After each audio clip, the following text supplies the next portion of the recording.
भरोसा जितना कीमती होता है, धोखा अक्सर उतना ही महंगा पड़ता है। लेकिन तब क्या हो जब धोखे से पुलिस वाले बचा लें।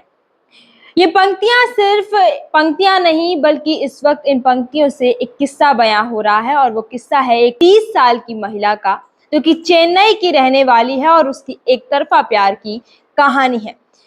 एक महिला जो कि अपने बॉयफ्रेंड के साथ पहले लिव इन रिलेशनशिप में रहती थी और उसके बाद उसके बॉयफ्रेंड ने किसी और से शादी कर ली, जिसके बाद ये किस्सा सिर्फ एक तरफा प्यार का बनकर रह गया। और महिला ने बदला लेने के चक्कर में उस लड़के के नाम से 11 ऐसी ईमेल आईडियां बनाई, जिससे 11 राज्यों को तबाह करने की धमकी दे डाली।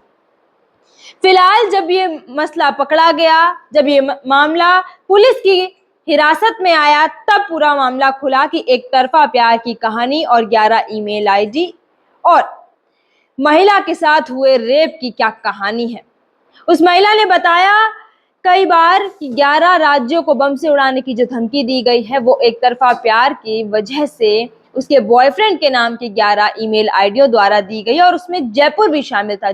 बीते दिनों ऑपरेशन सिंदूर के बाद हमने देखा कि किस तरीके से जयपुर में कई बार अलग अलग जगहों को बम से उड़ाने की धमकियां दे दी गई, चाहे वो स्टेडियम हो, स्कूल हो, होटल हो, मंदिर हो। बीते दिनों एक के बाद एक लगातार ज्यादा से ज्यादा आबादी वाले क्षेत्रों में बम से उड़ाने की धमकी दी गई। कई बार मेट्रो स्टेशन को भी, कई बार स्टेडियम को भी, स्कूलों को भी, अलग अलग जगहों पर बम से उड़ाने की धमकी दी गई।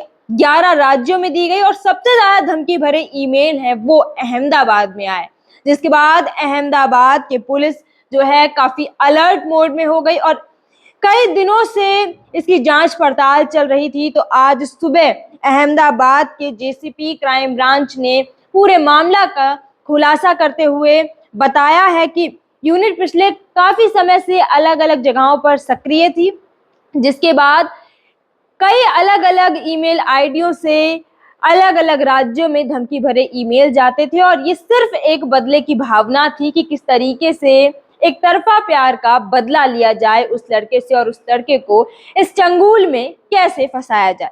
फिलहाल हम जिसकी बात कर रहे हैं उसका नाम है जोशिल्डा, रैनी जोशिल्डा, जो कि चेन्नई की रहने वाली है। उसने चेन्नई से बीई करा और जिसके बाद रोबोटिक्स का कोर्स किया। आप अंदाजा तो लगा ही सकते होंगे, जब इतनी पढ़ी लिखी थी तो शातिर तो होना बनता ही था।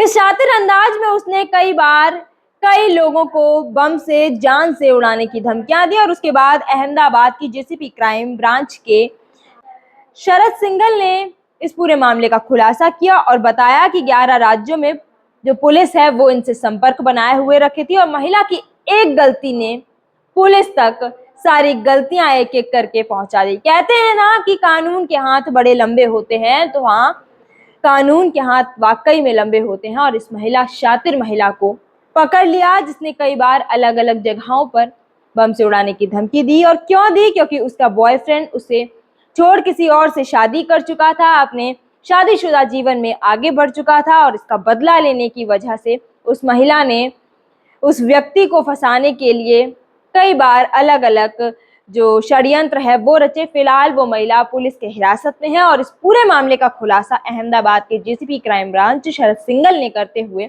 सारी जो बातें हैं वो बताएं कि कैसे, क्या, कब, क्यों हुआ।